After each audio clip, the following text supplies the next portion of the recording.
এই যে কম্বল দেওয়ার কার্যক্রম, এটা সম্ভবত 12 তারিখ ছিল।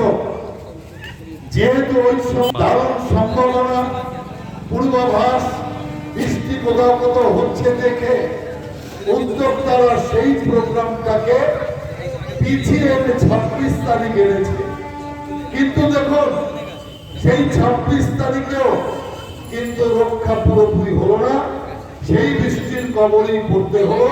কি অন্য কি ওই দিন প্রোগ্রাম করলে আর প্রোগ্রাম করা যেত না, কিন্তু আজকে ঈশ্বর বৃষ্টি দেওয়ার পরেও এত করে, তাহলে 12 আর 26-এর মধ্যে তফাৎ কি? 12 তারিখ থেকে সরে আপনি যে 26-এ এসছেন, এটা আপনি আসেননি, দীনদয়াল উপাধ্যায় স্মৃতিরক্ষা কমিটির লোকেরা আসেনি, স্বয়ং ঈশ্বর করিয়েছে। কেন? চলছে পশ্চিম বাংলায়। আগে তারা এই আমি জল দিয়ে ধুয়ে দিই, আজকে শান্তির জল ছিটিয়ে ঈশ্বর সর্বত্র করে জায়গা করে দিয়েছে।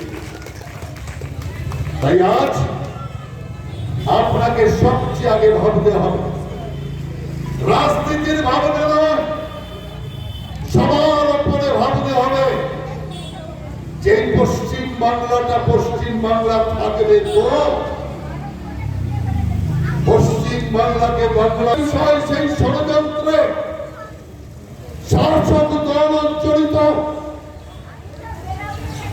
কাজ দিবে আপনি দেখুন, কালী মাতার মুন্ডু ছিলন করে দেওয়া হলো, বাবা ভোলেনাথের মুন্ডু কেটে নেওয়া হলো। আমরা বাংলাদেশ দেখাই, বাংলাদেশে পুজো করতে পারছে না, বাংলাদেশের শাক বাজাতে পারছে না, হতে পারছে না। আরে আপনার এখান থেকে একটু আগে আপনার জেলার উলবেড়িয়ায় হাই স্কুলে, সেখানে এতদিন গল্প করে হতো, কিন্তু এবার কি দেখলেন? খোদ কলকাতায় হাইকোর্টের আদেশ দিয়ে পুলিশ প্রহরায় সরস্বতী পূজা করতে হলো। তার মানে বাংলাদেশের যে তফাৎ কোথায় আপনি পাচ্ছেন? আজ থেকে 5 বছর আগে মা দুর্গার পূজার বিসর্জন আর মুসলমান ভাইদের মহরম একই দিনে পড়ল। চিন্তা পড়ে গেল সবাই, মহরম আর দুর্গা মার বিসর্জন কি করে হবে?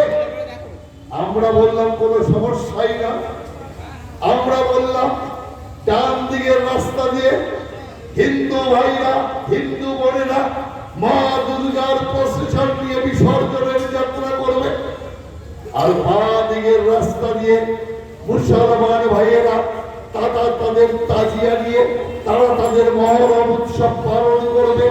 হিন্দুও করবে, মুসলমানও করবে, এর দারুণ ঐক্যের ছবি আসবে। কিন্তু পশ্চিম বাংলার মুখ্যমন্ত্রী বললেন না, তা হবে না, দুর্গা পূজার বিসর্জন হবে না, দুর্গা মা প্যান্ডেলে বন্দী থাকবে, মন্দিরে মন্দিরে দুর্গা মা আটকা থাকবে, মহরম আগে হবে, কালকে দুর্গা পূজার প্রতিমার বিসর্জন হবে। প্যান্ডেলে দুর্গা মা আটকে রইল, দুর্গা মার চোখের সামনে দিয়ে তাজিয়া বাজিয়ে, নানা রকম বাস্তা বাজিয়ে মুসলমান ভাইয়েরা তাজিয়া হাতে নিয়ে তারা মহরমের মিছিল করতে থাকলো। নিশ্চয়ই মা দুর্গা তখন কার্তিক গণেশকে ডেকে নিশ্চয়ই বলেছে, একটু খোঁজ নিয়ে দেখতো, আমরা মনে হয় ভুল করে পশ্চিম বাংলার বদলে বাংলাদেশে চলে আসিনি তো। কার্তিক গণেশ বলল, না মা, বাংলাদেশে আমরা আসিনি, আমরা কোন বেগমের নজরতে আসছি, সেই কারণে বেগমের নজরতে দুর্গা মা বন্দী থাকে, মহরমের প্রফেশন চলে।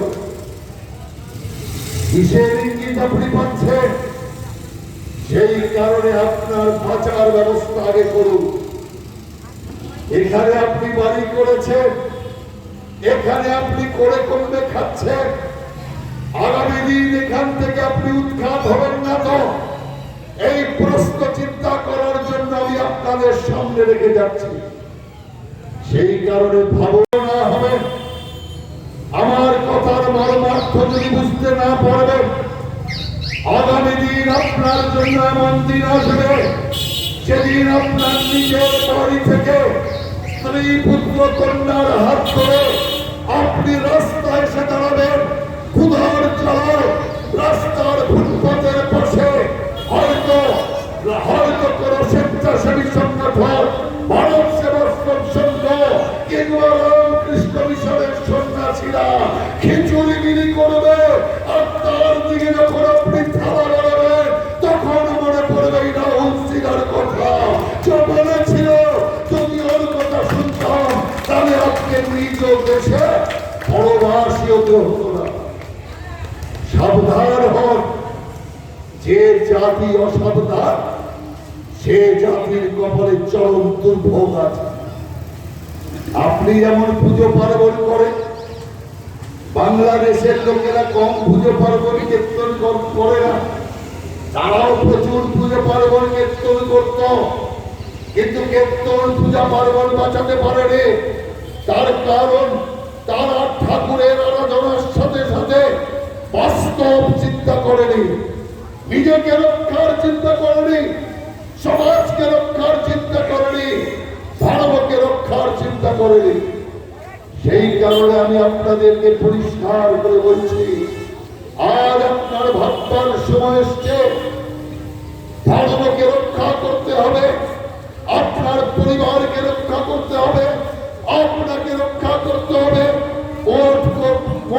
ভোটের উপর কথা হচ্ছে, এই পশ্চিম বাংলাকে রক্ষা করতে হবে, পশ্চিম বাংলাকে বাংলাদেশ আমার হাত থেকে বাঁচাতে হবে, এটাই আপনার একমাত্র কর্তব্য। সেই কারণে এলাকার অধিবাসী বৃন্দ, মৌলিক গ্রাম এবং তার পার্শ্ববর্তী এলাকার মানুষের কাছে আমি এটাই আবেদন জানাবো, ভারতকে ঐক্যবদ্ধ রাখা, ভারতকে ভারত রাখা, ভারতের সনাতন দৃষ্টিকে প্রতিষ্ঠিত করার জন্য আজকে যার নামে পণ্ডিত দীনদয়াল উপাধ্যায়ের স্মৃতিরক্ষা কমিটি, সেই পণ্ডিত দীনদয়াল আজীবন ভারতকে সর্বত্র রাখার স্বপ্ন নিয়ে কাজ করছে। তাই আমি আপনাকে পরিষ্কার বলতে চাই, ভারত এগিয়ে যাচ্ছে, বাংলা ক্রমাগত পেছাচ্ছে। ভারত এগোচ্ছে, ভারত কিরকম এগোচ্ছে তো আপনি দেখতে পেলেন। পাকিস্তানের সাথে আপনার একটু যুদ্ধ নয়, অপারেশন হলো সিঁদুর, অপারেশন সিঁদুরে ভারত কিরকম এগিয়েছে সারা বিশ্ব দেখেছে, আর আজকে সারা বিশ্ব তা নিয়ে গবেষণা করছে।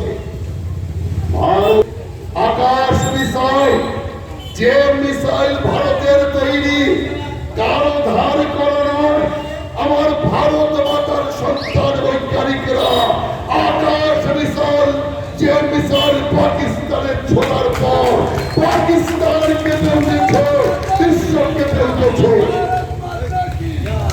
আকাশ মিসাইল দেখে এই অবস্থা, এরপরে যখন ভারত ওদের বিমানবন্দরের উপর ব্রহ্মাস্ত্র ছুড়ল, সেই ব্রহ্মাস্ত্রের গতি, ব্রহ্মাস্ত্রের ক্ষমতা দেখে আর সারা বিশ্ব আমেরিকা পর্যন্ত চমকে গিয়েছে যে ভারত নিজ ক্ষমতায় এই জাতীয় অস্ত্র তৈরি করতে পারে।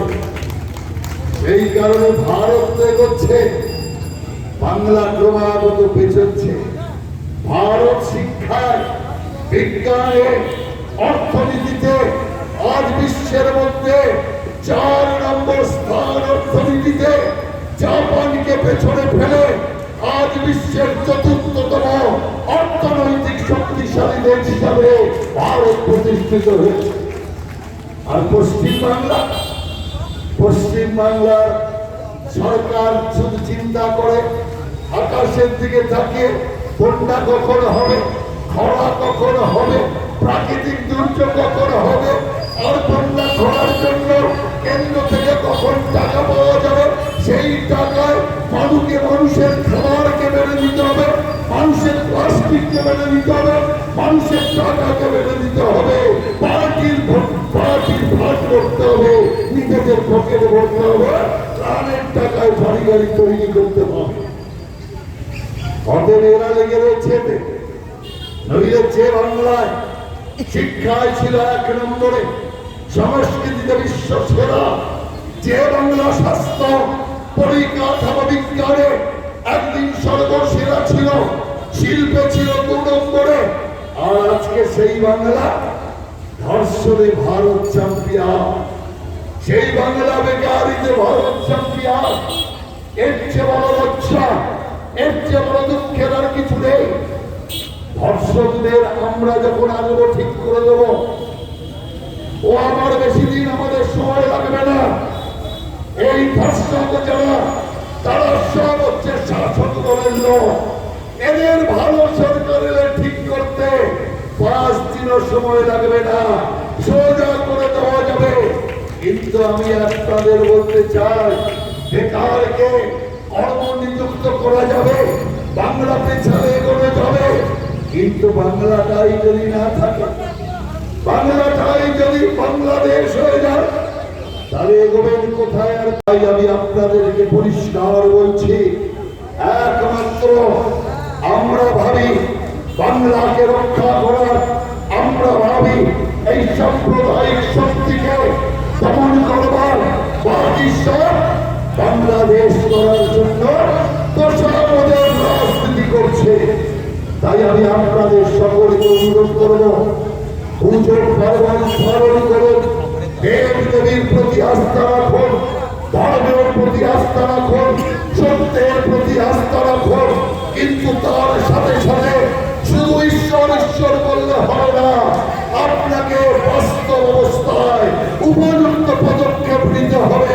যারা দুষ্ট, তাকে দমন করবার জন্য আপনাদেরও হাত লাগাতে হবে, আপনাদেরও সহযোগ দিতে হবে, আপনাদেরও আশীর্বাদ দিতে হবে। কারণ নরই হচ্ছে নারায়ণ। রামকৃষ্ণ পরমহংসদেব বলতেন, দেব জ্ঞানে জীব সেবা, শিব জ্ঞানে জীব সেবা। অর্থাৎ শিবকে যেমন আমরা সেবা করি, সেই রকম ভাবে আমরা মানুষকে সেবা করব। আর সেই কারণে সেই সেবা ধর্মকে মাথায় রেখে এই পণ্ডিত দীনদয়াল স্মৃতি রক্ষা কমিটি এক এক সময় এক এক রকম ভাবে মানুষের পাশে দাঁড়িয়ে সমাজকে এবং মানুষকে সেবা করে আসছে। আর তারই এই নমুনা আজকের এই কার্যক্রম। আর আজকের এই কার্যক্রমের মাধ্যমে জীবনকালে জীব সেবার কাজ তারা করছে। সেই কারণে ঈশ্বরের আশীর্বাদ তাদের উপর বর্ষিত হবেই হবে। কারণ সত্য যেখানে, সেবা যেখানে, সেখানেই পুণ্য, সেখানে ঈশ্বরের আশীর্বাদ।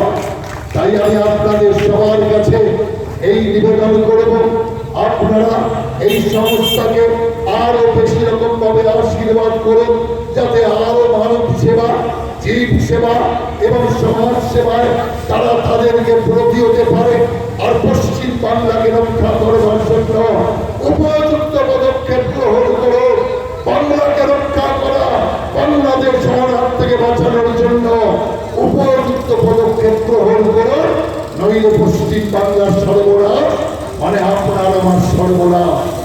তাই এই কথা আপনাকে স্মরণ করিয়ে আবার আপনাকে সমস্ত পুজোর শুভেচ্ছা এবং নমস্কার জানিয়ে এবং যে সমস্ত পুজো আসছে তার জন্য আপনাকে আবার ধন্যবাদ এবং ঈশ্বরের কৃপা আপনাদের উপর বর্ষণ হোক, এই প্রার্থনা ঈশ্বরের উপর কাছে করে আপনাদের সকলকে নমস্কার জানিয়ে আমার সংক্ষিপ্ত নিবেদন শেষ করছি। বন্দে মাতরম, ভারত মাতার জয়।